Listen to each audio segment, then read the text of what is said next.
I have always been a fan of games that let me take on opponents in a test of skill, and the action-adventure genre has given me a few lovely ones over the years. From the skillful parrying-based system in Sekiro Shadows Die Twice to Ghost of Yotei's unique system of switching your moveset on the fly. Getting up and close and personal with a worthy adversary has never been as good as it is currently.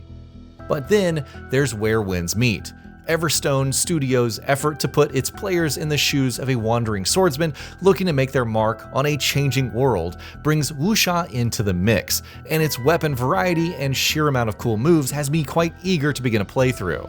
It's time to take a closer look at a combat system that might just be the best one I've played yet.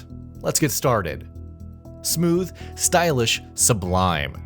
The idea of a wuxia-based combat system and its potential success first caught my eye when I learned about Phantom Blade Zero. And while I've previously praised that one for its excellent design and potentially great combat, I think that Where Winds Meet deserves a lot of praise based on my early impressions. For starters, it's well placed from a narrative perspective, allowing the game's combat to fit perfectly with the overall theme and the adventure's premise. The wuxia animations, accurate weapon types, smooth movement, and a very agile character make for a combat experience that looks as polished as it feels. Bring in mystic arts and weapon skills, and this one's already showing a lot of potential for some very unique builds coming up post-release. But while any title can throw out a lot of cool moves and a few mechanics together, Where Winds Meet brings them all together into an experience that feels like an absolute power trip.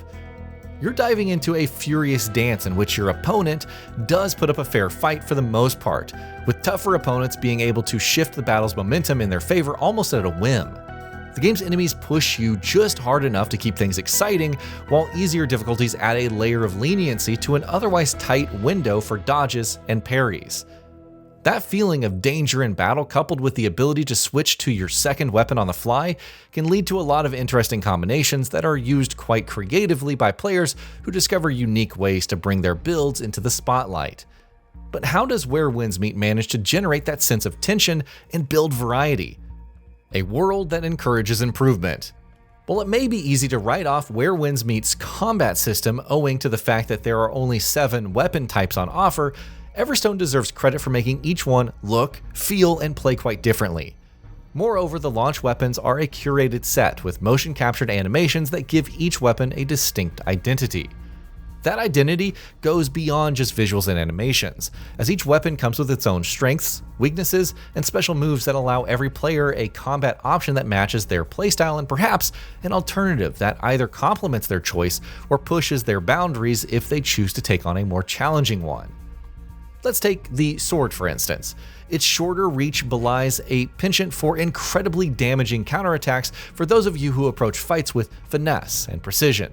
It's the perfect companion for wanderers who prefer parry-focused playstyles, expertly deflecting attacks to put your opponents off balance and vulnerable to your swift slashes, and the Shadow Step is amazing when you're in a pinch. The dual blades take the aggression up a notch and are brilliant in the hands of those who like to weave in and out of the fray, setting elemental statuses and stacking up critical damage in the process. Their fast, slashing attacks are a sight to behold, while the Malevolent Mark and Bitter Fate skills are perfect as options to offset the blade's low damaging strikes. The spear is versatile and rapid, granting access to some excellent crowd control abilities, while its reach lets you use spacing to your advantage in a fight. Its skill allows you to unleash a rapid barrage of strikes by twirling the spear, a move that can come with the potential for immense damage if you build around reoccurring hits. The glaive's long range and wide attack arcs are also quite effective for crowd control, but it sets itself apart from the spear thanks to its heft and potential for some incredible damage. It's just what wanderers who like to hit first, ask questions later would want, and its utility against armored enemies is sure to make anyone sit up and take notice of it. But of course, these are all weapons that we've seen in some form over the years. That's where the rope dart, fans, and combat umbrellas come in. They're also distinctive and quite refreshing, focusing on either combat, support, or defense based on the weapon and the way that it's being used.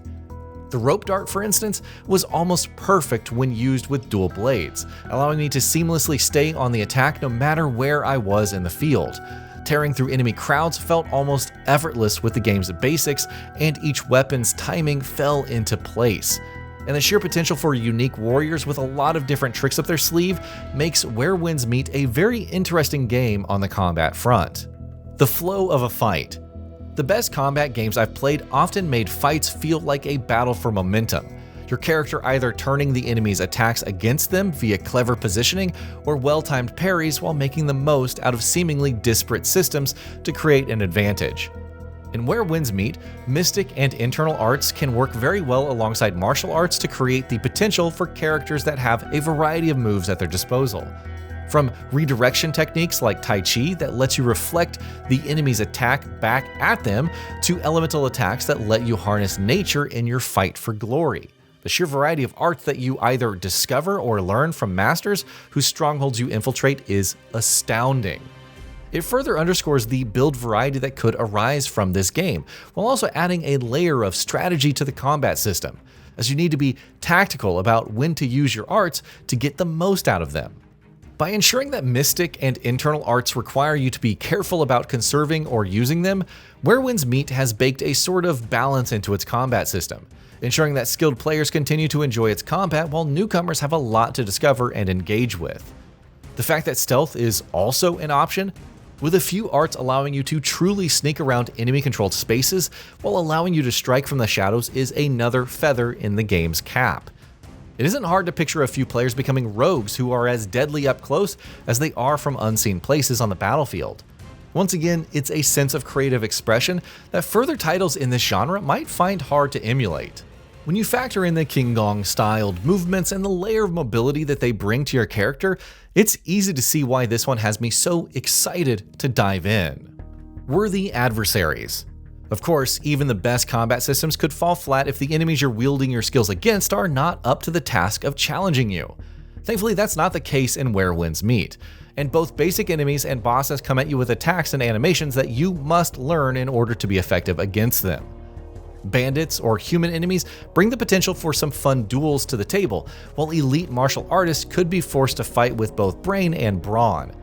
There are also ranged enemies and even vicious beasts and giant creatures that could test your ability to posture break an opponent quite well. I'm especially excited about the parry system, as it's my playstyle of preference and it's looking like a very well-tuned mechanic from what I can tell. I wonder what a parry-focused build could do at higher difficulties, and how the lower end of the difficulty spectrum could tweak timings and windows to make things easier for players who are maybe a little bit more worried about the story.